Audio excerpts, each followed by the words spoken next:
বাংলাদেশ দল অবশেষে জিম্বাবুয়ে সফরে একটা জয় পেয়েছে। টেস্টে জঘন্য ব্যাটিংয়ের পর 2 ওডিআইতেও বাজে ব্যাট করেছে এবং 141 247 রান চেজ করতে পারেনি।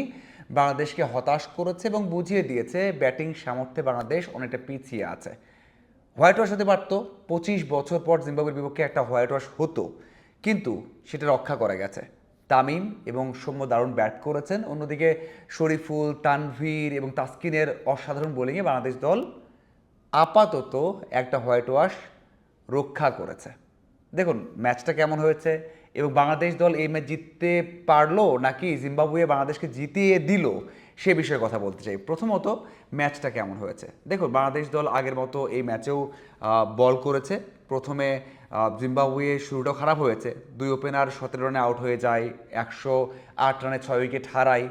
তাসকিন আবারও দারুণ বাংলাদেশ দলকে এনে দিয়েছে ব্রেক থ্রু, এবং মাঝখানে শরীফুল উইকেট নিয়েছেন এবং সবচেয়ে গুরুত্বপূর্ণ 2টা উইকেট নিয়েছেন তানভীর। তারপরে শেষ দিকে এসে ইভান্স আবারও 45 বলে একটা 50 করেছেন, 50 করে রানটাকে 199 পর্যন্ত নিয়ে গেছেন।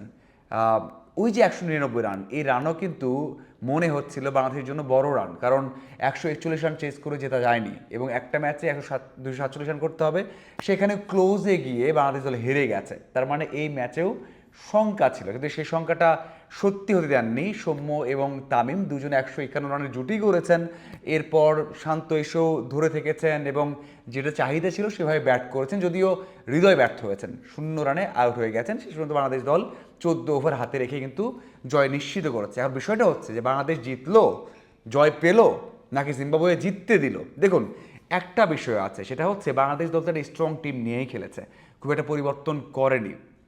ব্যাটিং অর্ডারে পরিবর্তন নেই, বোলিং অর্ডারে আমরা দেখেছি যে সাইফুদ্দিনকে ব্যাক করানো হয়েছে এবং এটাই বড় একটা পরিবর্তন, এবং রিশাদের জায়গায় খেলেছেন তানভীর।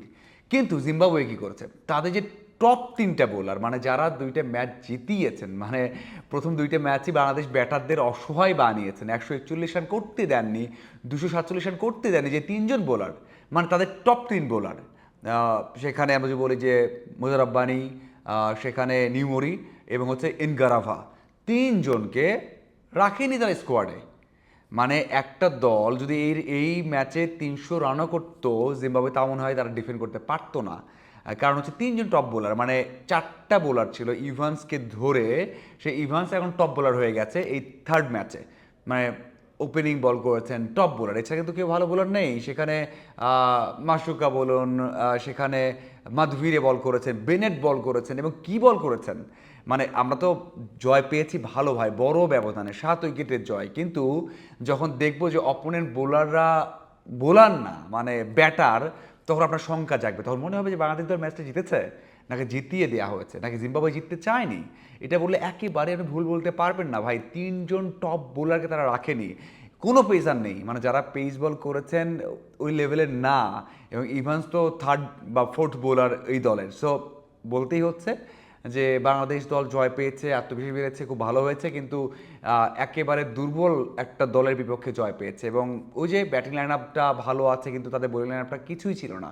তো সেই দিক থেকে যে আত্মবিশ্বাসটা ব্যাক করার কথা, আপনি যদি একটা স্ট্রং টিমের এগেনস্টে জয় পান, তাতে আত্মবিশ্বাস যেটুকু বাড়বে, আর এমন দলের এগেনস্টে জয় পেলে সেটা বাড়বে না। সো বাংলাদেশ দলের পারফর্মারটা দারুণ করেছেন, তামিম, সৌম্য, শরীফুল, তানভীর, তাসকিন।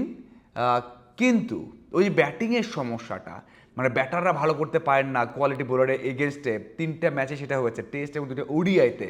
সেটা কি সমাধান হলো নাকি আগের মতোই থাকলো, সেটা কিন্তু আমরা বলতে পারছি না। সেটা বলতে পারবো যদি T20 ফার্স্ট ম্যাচে বাংলাদেশ দল দারুণ করে, এই দারুণ বোলারদের এগেনস্টে ভালো করে, তাহলে বলতে পারবো। আপনাদের কী মনে হয় অবশ্যই জানাবেন। ধন্যবাদ সবাইকে।